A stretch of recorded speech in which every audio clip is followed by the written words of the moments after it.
Hello friends, welcome to my channel London View KP. I'm truly blessed to share this video with you, our 100th video since we started this channel.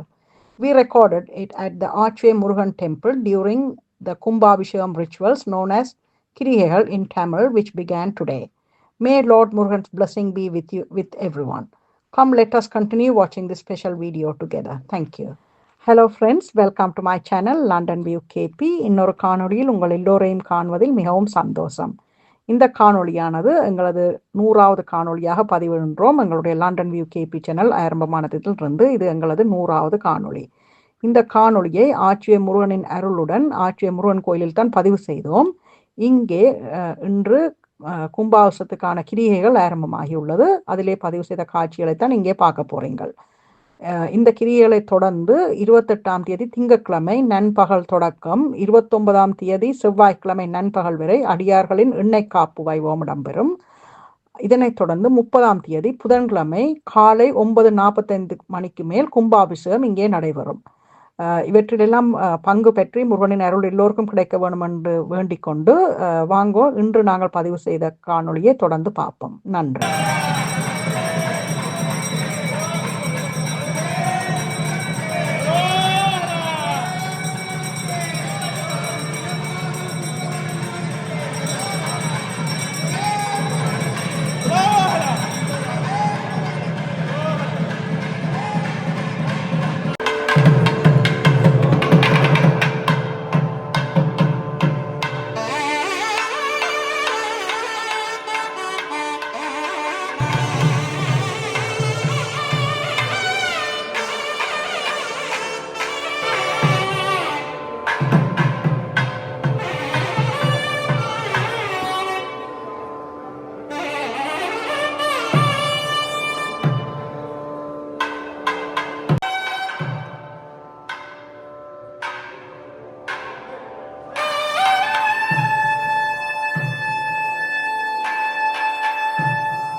வந்து நிற்பான்.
உயர்வாக உணர்ந்த உமரப்பிரமானுடைய அனுகிரகத்தினாலும் மகா குருவாவுடைய முதல் நாள் குருவாளர்களாக ஆலய குருவாளர்களாக இன்றைய தினம் சர்வமங்கள சௌபாகிய மகாலட்சுமி மகாஜாலம் நிகழ்கிறது.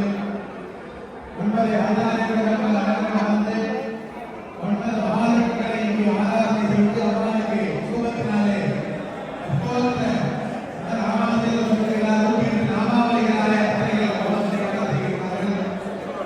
இதற்கிடையே ஆலயத்துடைய அனைத்து விமானங்களிலும் பூமி ஸ்தாபனங்களான மணிமண்டலமாக இருக்கின்ற பூமி ஸ்தாபனங்களால் இருக்கின்றது. சட்டமன்றத்தில் தயவுசெய்து அப்படியே சுற்றி சூழ்ந்திருந்து அமர்ந்திருந்து வழிபாடு எடுத்துக்கிறார்கள் என்பதை மகாலட்சுமியாக மிகையாக நிகழ்கிறது. நமது இல்லங்களிலும் உலக வேண்டி நமது ஆலயத்திலே என ஆதரவுகள் மற்றும் தன ஆதரவுகள் எல்லாம் உண்டாக வேண்டும். அனைவருக்கும் லட்சுமி கலா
ஆதிலட்சுமிக்கு தாமரை பூவால ஹோமம் பண்றோம். அப்படி அந்த ஹோமம் பண்றதுனால நம்முடைய முன்னோர்களோட சேர்த்து நம்முடைய குடும்ப பாரம்பரியம் நமக்குன்னு ஒவ்வொருத்தருக்கும் அந்த குலதெய்வம் ஒன்று இருக்கும். அந்த குலதெய்வத்துக்கு தான் ஆதி தெய்வம் அப்படின்னு பேர். அந்த குலதெய்வம் அருள் இருந்ததுனாக்க வீட்டில் யாருக்கும் நோய் நொடிகள்லாம் வராது, வருத்தம் எதுவும் வராது, ஆரோக்கியம் கிடைக்கும், நீண்ட ஆயுள் கிடைக்கும். எனவே அந்த ஆதிலட்சுமி மந்திரத்தை சொல்லி ஹோமம் பண்ற போது எல்லாரும் உடம்புல இருக்கிற வருத்தம் எல்லாம் நீக்கணும் என்று பிரார்த்தனை பண்ணிக்கணும்.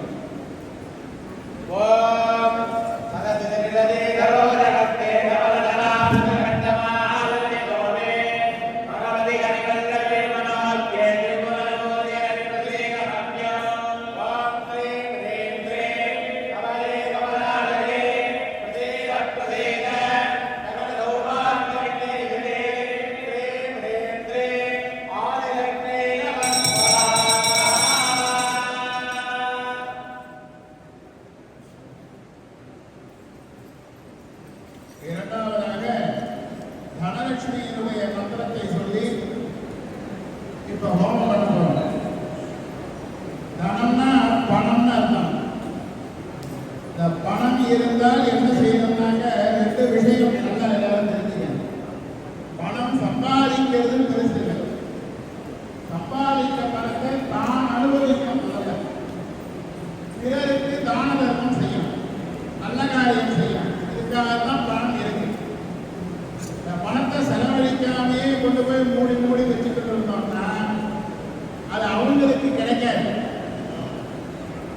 கொண்டு போய் சம்பாதிச்ச பணத்தெல்லாம் மரத்தடியை கொண்டு போய் வந்து பானையில போட்டு புதைச்சி வைக்கிறார். அதை யாரோ திருடிட்டு போயிடுறாங்க. அவர் போய் அழகாரு. அப்போ ஒரு முனிவர் வந்து கேட்கிறாரு, எதுக்கு அழகா அப்படின்னாரு. என்னோட சம்பாதிச்ச பணத்தெல்லாம் போட்டு புதைச்சி வச்சிருந்தா அதை காணணும் அப்படின்னாரு. சரி, இத்தனை நாளா அந்த பணத்தை என்ன பண்ண அப்படின்னாரு. செலவழிக்கலாம், பாதுகாத்துட்டு வந்தாரு. சரி, இன் ஃபியூச்சர் நீ என்ன செய்யறதா ஐடியான்னு கேட்டார். நீ எதிர்காலத்துல என்ன பண்ண போற, எதுக்காக அந்த பணத்தை வச்சிருந்தேன்னு கேட்டாரு. ஒன்றும் செய்ய மாட்டேன், அந்த பணத்தை நான் பத்திரமா பாதுகாத்துக்கிட்டு இருப்பேன். ஆக நானும் அனுபவிக்கல, எதுவும் செலவும் பண்ணல. அப்ப அந்த பெரியவர் சொன்னாரு, அந்த பணம் அந்த புதையல இருந்தா என்ன, இல்லாட்டினா என்ன, நீ அது இருக்கிறதா நினைச்சு சந்தோஷப்பட்டுக்க அப்படின்ட்டு. அதனால பணம் இருந்தா நம்ம நல்லா அனுபவிக்கணும். நம்ம பெற்றோர்களுக்கு நிறைய வாங்கி கொடுக்கணும், நம்ம பிள்ளைகளுக்கு நிறைய வாங்கி கொடுக்கணும், நாம நல்லதெல்லாம் அனுபவிக்கணும். இந்த மாதிரி கோயில் கட்டுறதுக்கு தர்மம் கொடுக்கணும், வேதங்களுக்கு நம்மளால முடிஞ்ச உதவிகளை வேதம் படித்தவர்களுக்கு செய்யணும், ஏழைகளுக்கு உதவி செய்யணும், தான தர்மங்கள் செய்யணும். இந்த மாதிரியாக அந்த பணம், அந்த தனலட்சுமி எல்லாருக்கும் சமிருத்தியாக கிடைக்கிறதுக்காக இப்ப அந்த ஹோமத்தை பண்ணணும்.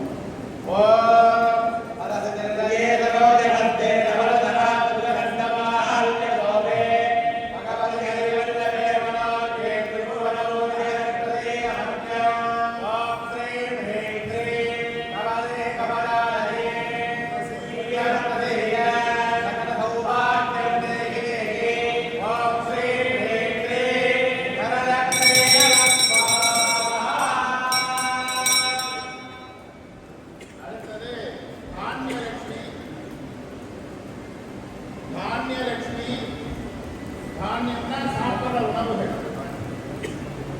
அது இன்னைக்கு நம்ம ஊர்ல இருந்தோம்னாக்க அந்த தானியம் ஒரு மாதிரி நல்லா இயற்கையா நேச்சுரலா கிடைக்குது. இங்கெல்லாம் டப்பாவில் வந்து பேக்கெட் பண்ணி வச்சிருக்கிறாங்க கெமிக்கல் போட்டு. பாதி பேர் வீட்டில் சமைக்கிறது கிடையாது, ஃப்ரிட்ஜில் வச்சு ஒரு வாரத்துக்கு ஒரு போய் எடுத்து அவனில் வச்சு சூடு பண்ணி சாப்பிட்றாங்க. என்ன அன்னைக்கு புதுசாக பண்ணி சாப்பிடணும். சாப்பிட்றதுக்காக தான் நம்ம ₹10 சம்பாதிக்கிறோம். சாப்பாட்டில் எதுக்கு நம்ம கஷ்டப்படணும்?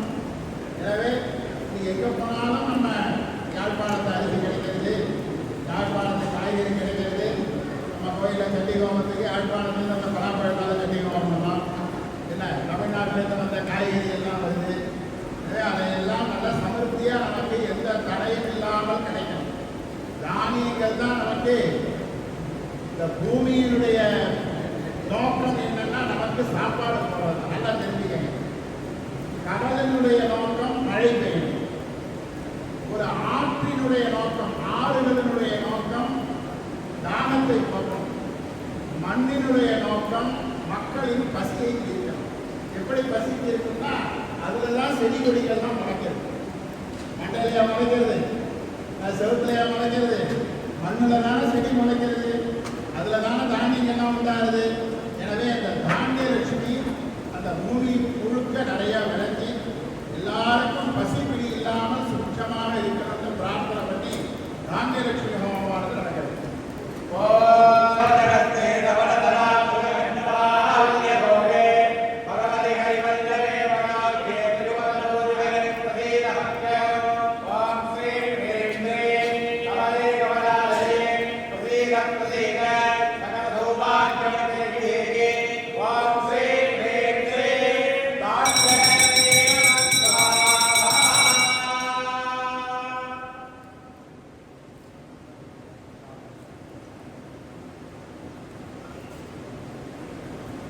அடுத்ததாக சந்தானலட்சுமி.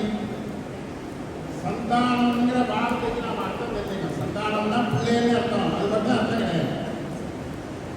ஒன்றோட ஒன்று தொடர்பு படுத்துவதற்கு சந்தானம். சைவ சமய பாடம் அநேகமாக படிச்சிருப்பீங்க. சந்தான குறவர் சமயக்குறவர் நாம் சொல்லுவோம். சமயக்குறவர்னா யாரு? ஞானசம்பந்தர், நாவுக்கரசர், சுந்தரர், மாணிக்கவாசகர். சவுண்ட் வரமாட்டேங்குது. சந்தான குறவர் யாரு?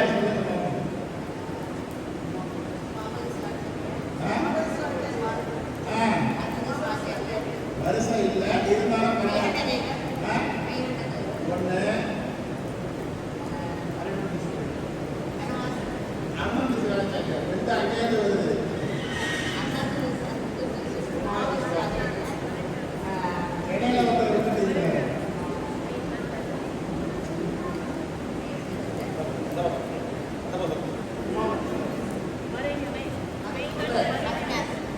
மெய்கண்டார், அருணந்த சிவாச்சாரியார், மறைஞான சம்பந்தர், உமாபாஸ்கர். நீங்களே பார்த்துட்டீங்கன்னா அப்புறம் இந்த ஊர் அவரெல்லாம் கேள்விப்பாங்க. நாங்கள் எங்கே வந்தாலும் போய் பெருமையாக சொல்றதுல இலங்கை தமிழர்கள் சைவ சமய பாடல்கள் நல்லா சொல்றாங்க. நல்லா சொல்றீங்க, இதெல்லாம் பெரிய விஷயம். அதெல்லாம் கேட்டால் யாருக்கும் தெரியாது. சந்தானம் அப்படின்னு சொன்னாக்க ஒன்றோடு ஒன்று தொடர்பாக வருவது. மெய்கண்டாருடைய சீடர் அருணந்தி, அருணந்தியினுடைய சீடர் மறைஞான சம்பந்தர், மறைஞான சம்பந்தருடைய சீடர் உமாபாஸ்கர். ஒத்தட்ட ஒத்தர் வரக்கூடாத ஒன்னோடு ஒன்று தொடர்பு உடையதற்கு சந்தானம் அப்படின்னு. எங்க பூட்டன், பூட்டனுக்கு பிறகு பாட்டன், பாட்டனுக்கு பிறகு அப்பன், அப்பனுக்கு பிறகு மகன், மகனுக்கு பிறகு பேரன், அப்புறம் ஒன்று பேரன் போனாங்க. நீங்க பூட்டன் எள்ளு பேரன். இப்ப இதுதான் சந்தானம்னு பேரு. ஆக நமக்கு அடுத்த வாரிசு பிறந்ததுன்னா நம்ம பூட்டனோட சேர்த்து நம்ம நூல் அந்த கயிறானது பலப்படுறது, பாரம்பரியங்கிறதான கயிறு. அதனாலதான் அதுக்கு சந்தானம் அப்படின்னு பேர். இதை யாரு கவனிச்சுக்கிட்டு இருக்காங்கன்னா நம்ம குலதெய்வமா அதை பார்த்துக்கிட்டு இருக்காங்க. புரியுதுல? இப்ப திருக்கேதீஸ்வரன் கோயில் இருக்கு, நம்ம போய் பார்க்கற போது புதுசா இருக்கு. நம்ம கூட்டம் பார்த்த போது அந்த கோயில் அப்படித்தானே இருக்குது. நமக்கு பின்னால் ஒரு 4 சந்ததி வரும்போதும் அப்படித்தானே இருக்கு. அப்ப கேதீஸ்வரை பார்த்துக்கிட்டே இருக்க நம்ம இன்னாரோட கூட்டம், இப்ப இன்னாரோட பயணம் வந்திருக்கான். புரியுதா? சாமி யாரையும் மறக்க மாட்டாரு. நம்ம பரம்பரையை கூட சாமி பார்த்துக்கிட்டு இருக்கிறாரு, சந்தோஷப்படுவாரு. நம்ம பேரம் போய் நாளைக்கு கொஞ்சம் பால் எடுத்துக்கொண்டு அபிஷேகத்தை கொடுத்தாங்கன்னா, ஓ இந்த முத்துசாமியோட பயணம் வந்திருக்காண்டா, இந்த பாலையை நல்லா ஊத்துறான்னு சந்தோஷமா சாமி வாங்கிப்பாரு. அதுக்கு தான் சந்தானம் அப்படிங்கிற பேரு. அந்த சந்தான பாக்கியம் எல்லாருக்கும் பூர்ணமா இருக்கணுங்கிறதுக்காக சந்தான லட்சுமி மந்திரத்தை சொல்லி போகணும்.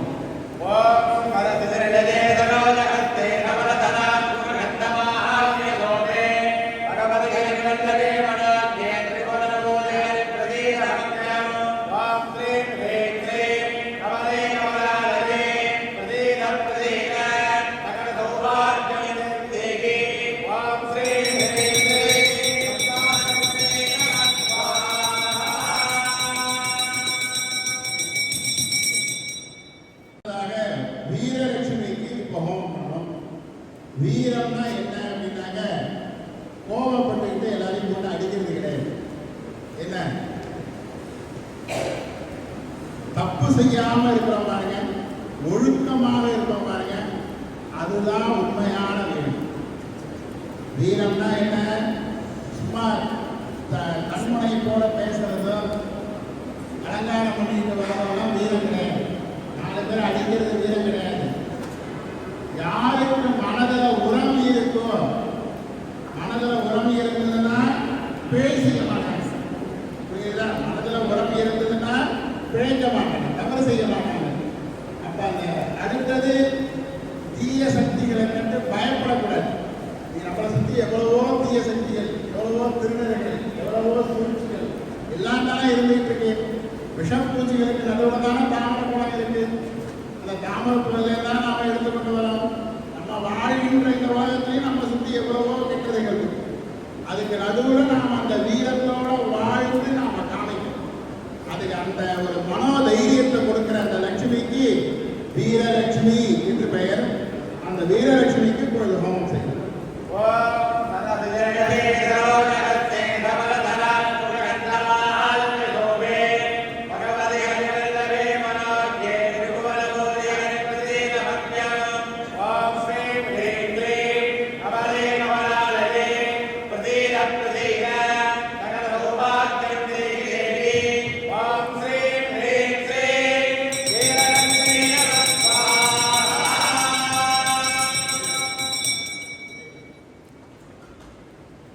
அடுத்தது விஜயலட்சுமிக்கு ஹோமம் பண்ணணும். விஜயலட்சுமினா எல்லாருக்கும் வீட்டில் பேர் பண்ணணும். எங்க அம்மாவுக்கு ஹோமம் பண்ண போறீங்களாமா? விஜயம் அப்படின்னு சொன்னாக்க ஜெயம்னா வெற்றின்னு. நாம இன்னைக்கு வாழ்க்கையில நம்மளை சுத்தி பார்த்தீங்கன்னா யார் வெற்றி அடைகிறாங்களோ அவங்கள தான் பாராட்டுவாங்க. நல்லது செஞ்சு மேலே வந்தாங்களா கெட்டது செஞ்சு மேலே வந்தாங்களான்னு யாரும் ஆராய்ச்சி பண்ணுறதில்லை. நான் சொல்ற விஷயம் ஒரு முக்கியமான விஷயம். மேலே ஷோ காமிக்கிறவங்களை தான் இந்த உலகம் பாராட்டுறது. அவன் உள்ளுக்குள்ள என்னங்கிறத யாரும் தெரிஞ்சுக்க மாட்டேங்கிறாங்க. அப்ப உண்மையாக இருப்பவர்கள், படித்தவர்கள், நல்லவர்கள், இவர்களுடைய முன்னேற்றம் தடைப்படுறது. இவங்க பாதிக்கப்படுறாங்க. கெட்டவனா ஏதோ ஒன்று பண்ணி மேலே வந்துடுவான். படிக்காதவன் மேலே வரான். வந்து ஒரு கெட்டவனுங்க மேலே ஏதோ ஒரு பண்ணி மேலே பதவிக்கு வந்துடுறானுங்க. அப்போ அவங்கெல்லாம் மேலே வந்தாங்கன்னா நாடு உருப்பிடுவான். தப்பு செய்கிறவங்க வந்து மேலே வந்தாங்கன்னா நாடு உருப்பிடுவான். அப்போ அவங்கள ஜெயிச்சு நாம தர்மத்தை நிலைநாட்டணும். மதுரையில் சமணர்கள் கூடி சூதுவாது செஞ்சு மன்னனையே மாற்றிட்டாங்க. ஒரு சைவனாக இருந்த மன்னனை சமணனாக மாற்றிட்டாங்க. அவனுங்க வந்து எல்லாத்துக்கும் பஞ்சமா பாதகங்களுக்கும் புரிஞ்சவங்களா இருக்காங்க. ஞானசம்பந்தர் தங்கி இருக்கிற மடத்துக்கு நெருப்பு வைக்க போறானுங்க. அப்பேற்பட்ட ஒரு சூழ்ச்சிக்காரர்கள் வெற்றி பெற்ற மமதையில இருப்பவர்களுக்கு நடுவில் போய் ஒரு சின்ன குழந்தை ஜெயிக்கணும்னா அந்த குழந்தையோட நின்னது எது? இந்த விஜயலட்சுமியை சுவாமி அமைச்சார். சிவபெருமான் தன்னுடைய லட்சுமிங்கிற சக்தியிட்டேருந்து விஜயலட்சுமியை ஞானசம்பந்தர் கூட அமைச்சார். அதான் அவ்வளவு கெட்டவனங்களுக்கு நடுவுலையும் போய் இது சைவஸ்தானம் மதுரையில் பண்ணிட்டு வந்தது. அப்பேற்பட்ட அந்த விஜயலட்சுமியினுடைய அனுகிரகம் எல்லாருக்கும் கிடைக்கணும்னு இப்ப அந்த ஹோமத்தை சொன்னோம்.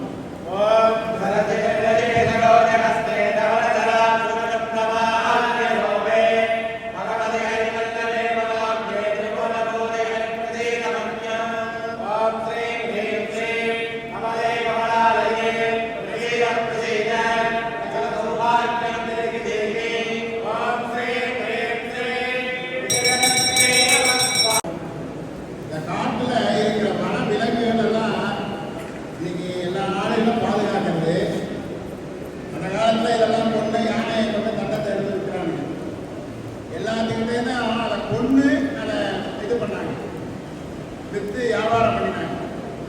ஆனா நம்ம சாஸ்திரங்கள்லாம் என்ன சொல்றதுன்னா எல்லா மிருகங்கள்லையும் லட்சுமி இருக்கா அப்படிங்கிறது. நவராத்திரியில கொடு வைக்கிறோம் தானே, அதுல என்னத்தை வைக்கிறோம்? யானை, புலி, சிங்கம், காட்டு மிருகங்கள், எல்லா தேவதைகள் இதெல்லாம் வைக்கிறோம் இல்லையா? எதுக்காக வைக்கிறோம்னா அந்த சாஸ்திரம் அந்த அம்மனை வழிபாடு நவராத்திரி பூஜையை பற்றி சொல்ற அந்த புத்தகத்துல என்ன சொல்றதுன்னா, யானை கிட்ட லட்சுமி கடாட்சம் இருக்கு, குதிரை கிட்ட லட்சுமி கடாட்சம் இருக்கு, அஸ்வலட்சுமி.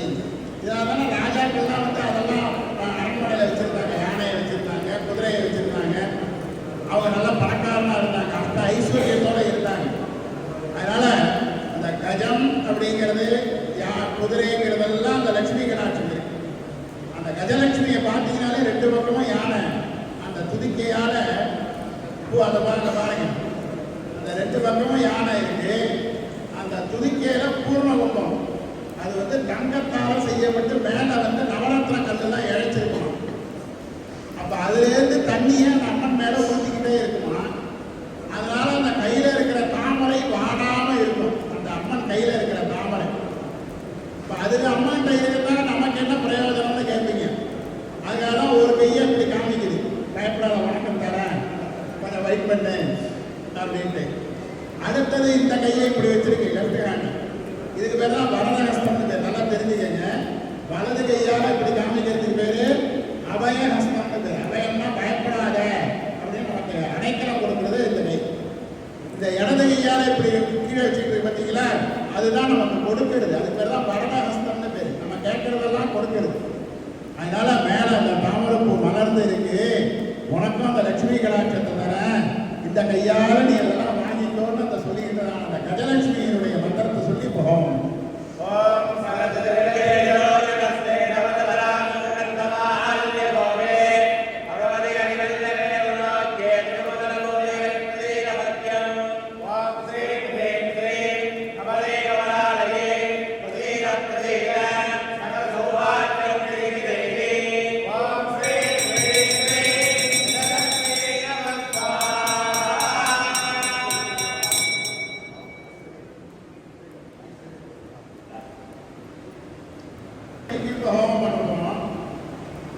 ஐஸ்வர்யம் அப்படின்னா என்ன எல்லாருக்கும் தெரியுமா?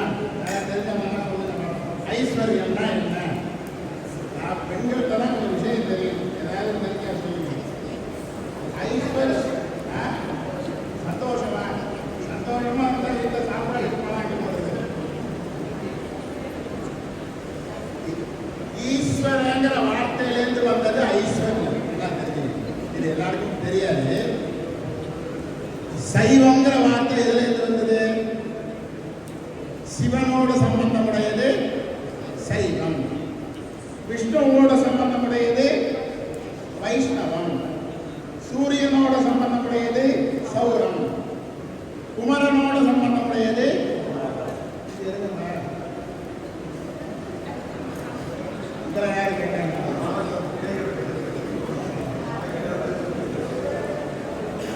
குமரனோட சம்பந்தப்பட்டது கௌமாரம், கணபதியோட சம்பந்தப்பட்டது காணாபத்தி, ஈஸ்வரனோட சம்பந்தப்பட்டது பிடிச்சிட்டீங்க பார்த்தீங்களா? ஈஸ்வர பிரசாதத்துக்கு ஐஸ்வர்யம். ஐஸ்வர்யத்துக்கு இன்னொரு பேரு விபூதி தான். விபூதி பூதி ஐஸ்வர்யா. நம்ம கிட்ட இருக்கிற உண்மையான ஐஸ்வர்யம் எது? விபூதி.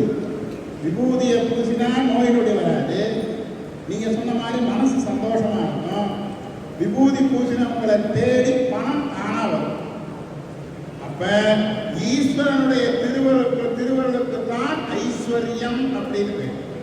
அந்த ஐஸ்வர்யம் ஈஸ்வரனுடைய கிருபையால வீடு பூரா அந்த ஐஸ்வர்ய கடாட்சம் பரிபூர்ணமா இருக்கணும்னு பிரார்த்தனை பண்ணி அந்த ஐஸ்வர்ய லட்சுமிக்கு ஹோமம் பண்றோம். லட்சுமி அப்படின்னா என்ன அர்த்தம்னா லட்சும அப்படிங்கிற ஒரு வார்த்தையில இருந்தது. ஏன்னா சந்தர்ப்பம் கிடைக்கும் போது நான் சொல்றேன், ஞாபகம் வச்சிருக்கிறவங்க வச்சுக்கங்க. அவரும் வீடியோ எடுத்துக்கிட்டு இருக்கிறாரு, லைவ்ல போடுறாரு, திருப்பி கேளுங்க. லட்சுமணா அடையாளம். மகாவிஷ்ணுவனுடைய மார்புல ஒரு அடையாளமாக இருக்கிறதுனால, அடையாளம்னா ஒரு மார்க், ஒரு மார்க்குக்கு லட்சுமணன். அதுதான் லட்சுமி அப்படின்னு பெண்பார் சொன்னா சொல்றோம். ஒரு மனிதனுடைய வாழ்க்கையில அடையாளம் என்ன அப்படின்னா அவன் வெற்றி பெற்று இருக்க வேண்டும், அவனிடத்திலே பணம் இருக்க வேண்டும், அவனிடத்திலே கல்வி படிப்பறிவு இருக்க வேண்டும், நோய் நொடி இல்லாமல் இருக்க வேண்டும், நீண்ட ஆயுளோடு இருக்க வேண்டும், கணவன் மனைவி குழந்தைகளோடு சந்தோஷமாக இருக்க வேண்டும். இந்த அடையாளங்களாக இருக்கிறது யாரு? லட்சுமி. அதனாலதான் அந்த லட்சுமி லட்சுமின்னு எல்லாரும் எவ்வளவு சித்தாந்தம் படித்தாலும் எவ்வளவு இது படித்தாலும் லட்சுமி கடாட்சம் வேண்டாம்னு சொன்னாலும் யாருமே கிடையாது. அதுதான் இந்த வாழ்க்கைக்கு வேணும். எனவே அந்த மகாலட்சுமியுடைய கடாட்சத்தினால எல்லாரும் நன்னா இருக்கணும்னு பிரார்த்தனை பண்ணி ஐஸ்வர்ய லட்சுமிக்கு ஹோமம் பண்ணி இப்போ பூர்வாதி பண்ணுவோம்.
மிக்க பக்தர்கள் அடியார்கள். ஆகவே நீங்கள் இந்த கோபத்திலே இந்த கிரியையிலே நீங்கள் கலந்து கொண்டு உங்களுடைய வாழ்க்கையிலே நல்ல மகிழ்ச்சியை இன்பத்தையும் நீங்கள் காண வேண்டும் என்று இந்த ஆலய நிர்வாகிகள்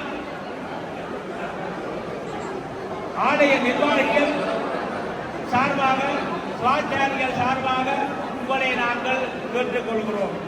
Thank you for watching this video till the end. If you like the content of this video, please subscribe to my channel London View KP. This will motivate us to bring more contents like this in future. I will see you all in another interesting blog like this very soon. இந்த காணொளியை இறுதி வரை பார்த்ததுக்கு நன்றி. இப்போதான் நீங்கள் எங்களோட சேனலுக்கு முதல் திறம் வாரீங்களா, லண்டன் வியூ கேபி சேனலுக்கு சப்ஸ்கிரைப் பண்ணிட்டு பாருங்க. இந்த காணொளியில் வந்த காட்சிகள் உங்களுக்கு பிடித்திருந்தால் இதே போன்ற ஒரு சுவாரஸ்யமான காணொளியில் விரைவில் உங்களை சந்திக்கின்றேன்.